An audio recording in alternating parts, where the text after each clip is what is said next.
Imagine being alone in front of a sandstorm in the Sahara, and the only thing between you and hell is a Yamaha Super Ténéré. It wasn't just a motorcycle, it was a tank with a soul. A beast born to survive where others give up. This is the story of a desert warrior that conquered the world.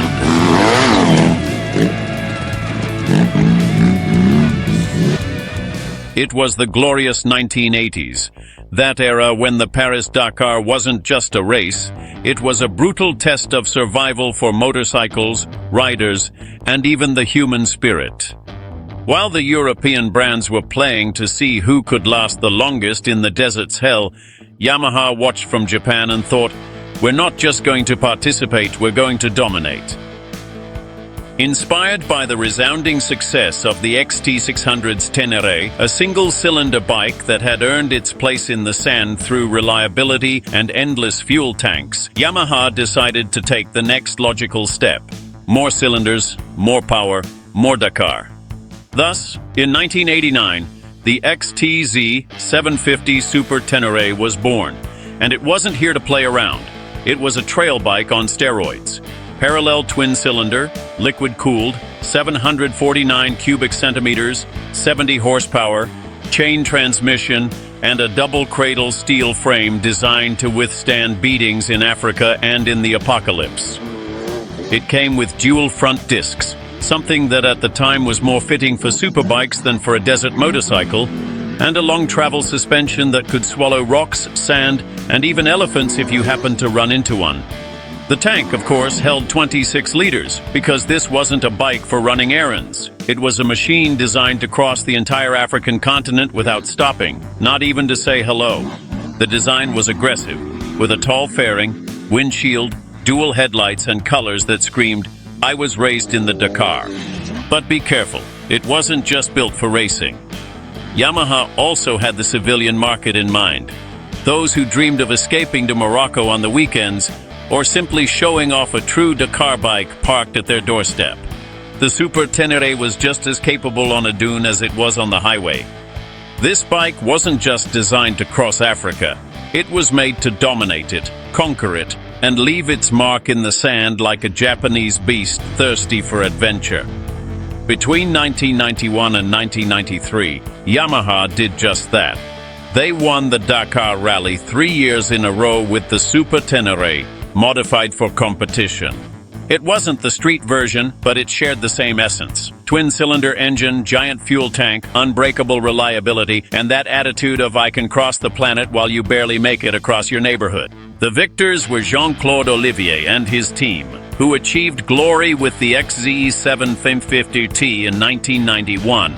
In 1992, a certain Stefan Peter Hansel entered the scene. He won that year and didn't stop. And in 1993, Peter Hansel claimed victory again. Yamaha became the brand to beat. A curious fact is that Peter Hansel would go on to win the Dakar 6 times on a motorcycle with Yamaha, becoming the greatest of all time, at least on 2 wheels. While others were breaking engines, Yamaha kept moving forward. Yamaha bikes were famous because they didn't break down. While Kagiva or BMW were sweating blood just to finish each stage, the Super Ténéré kept going, even if you threw a bomb at it. It was the perfect combination of controlled power, incredible range, with tanks of up to 40 liters in the Dakar version, and a reliability that brought mechanics to tears of joy. Yamaha wasn't just winning, it was terrifying. If you saw a blue bike on the horizon, you knew your day was ruined. Many people pronounce it wrong. Some say Tenere, others Tenere. But its true origin is in Africa. The Tenere is one of the most desolate, hellish, and empty areas of the Sahara Desert, a place where not even camels want to pass through. And Yamaha, instead of being scared, said, "Let's name our bike after that." So people already know what they're up against. Now the juicy part. And the Super? Well, that came later. Yamaha already had the XT600Z Ténéré, the smaller single-cylinder sister that had triumphed in the Dakar. But this new 750 cubic centimeter version was an evolution on steroids. bigger, more powerful, better equipped. So in Iwata they thought, we can't just call it Tenere. This is more. That's how the XTZ750 Super Ténéré was born, with super in bold, underlined, and in all caps. It was like saying, sure you know the Tenere, but this is the Tenere after training with Rocky in Siberia. The name was a clear nod to its Dakar pedigree. Yamaha wanted to make it clear that this wasn't just another trail bike. It was a direct descendant of the motorcycles that flew over the dunes at 150 kilometers per hour for 10 hours straight. And it also sounds good. Super Ténéré makes you feel like you're going to leave your house and end up having tea with your bike in the middle of the Sahara, even if you're just going to the supermarket.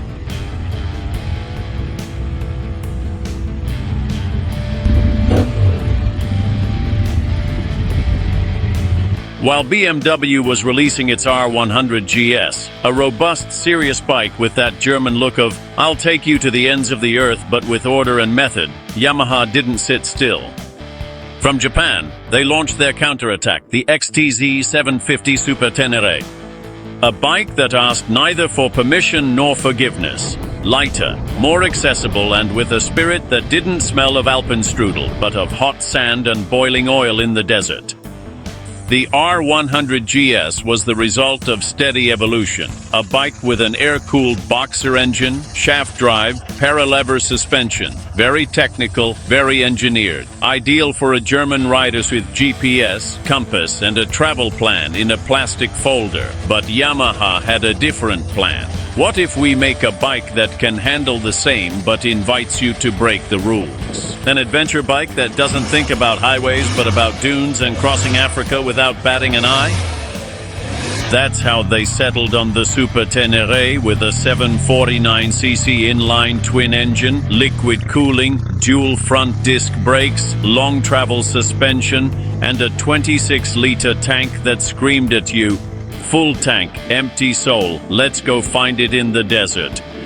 While the BMW offered you refinement and German technology, the Yamaha gave you grit, muscle, and Japanese reliability with a tough look. It was as if BMW said, this is what you need. And Yamaha replied, this is what you want. You just don't know it yet. Because the Super Ténéré wasn't trying to please, it was trying to survive. While the GS told you, relax, we've got everything under control, the Yamaha roared, hold on tight, this is just getting started. And the best part, it cost less. And yes, it didn't have as much electronics or luxury, but it made up for it with something many bikes today lack, Dakar spirit. The rivalry was set. German shaft drive, reliable but with weight and formality. Japanese chain with restrained fury and a design made for mud, not for cafes in Munich. Which do you prefer? A BMW that almost seems as if it were built by meticulous Swiss watch engineers, or perhaps a Yamaha crafted by guys who watched the legendary Dakar rally while eating spicy ramen noodles and dreamed of one day tearing up endless dunes. The Super Ténéré was just that, the Japanese answer to the German maxi trails on steroids, with dirt in its teeth and its compass always pointing toward the hell of the Sahara. Yamaha didn't make a trail bike for touring. They made a motorcycle for telling stories, because when civilization ends and the desert begins, there's no room for elegance, only for endurance.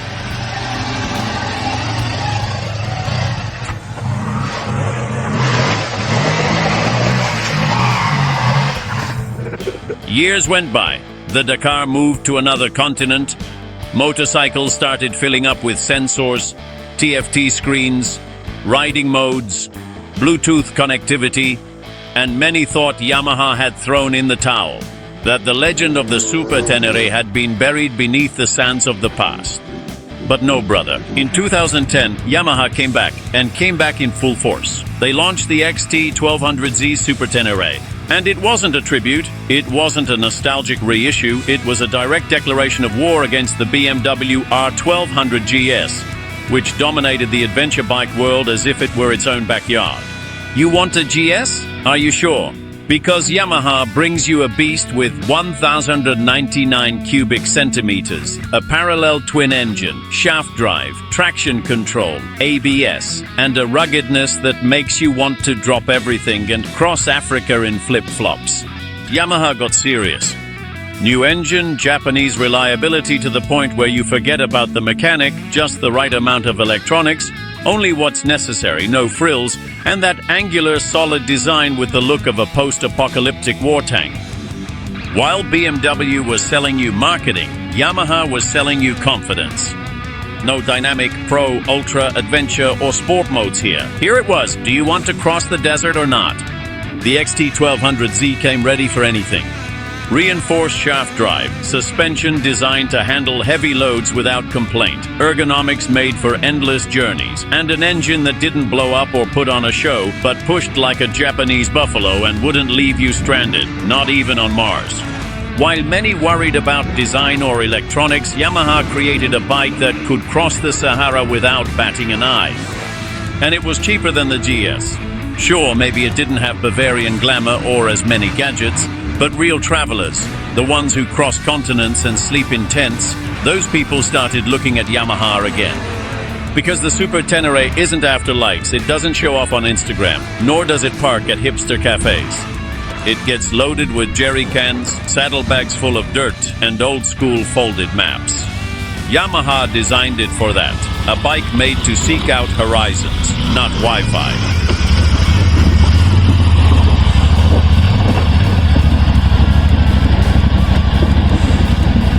If you're looking for a long-distance adventure bike, ultra-reliable and with Dakar spirit, the Super Ténéré is still top-notch. Great price on the second-hand market. Excellent for travelers, adventurers, and fans of classic bikes with a twist. While many worried about design or electronics, Yamaha created a bike that could cross the Sahara without batting an eye. The Super Ténéré isn't looking for likes. It's looking for horizons, because it wasn't made to pose on social media or to collect praise on forums. It was made to get lost, to get dusty, to get dirty in the mud of the unknown.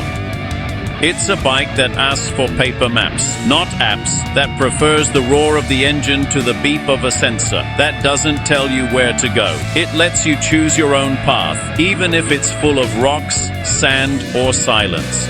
The Super Ténéré doesn't aim to be the fastest, the lightest, or the most modern. It aims to be the most loyal, the one that starts every morning, even if you've slept beside a dune, the one that carries your backpacks, your dreams, your mistakes, and your hopes without complaining. It's a reminder that there are still machines built to endure, not to show off. Yamaha didn't design a motorcycle. They designed a travel companion for those who don't need a destination.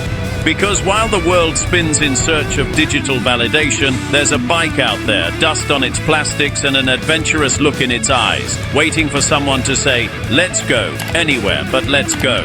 That bike is called the Super Ténéré. And if you want to see who challenged it in the Dakar, click on this video about the Honda Africa Twin and I'll see you there.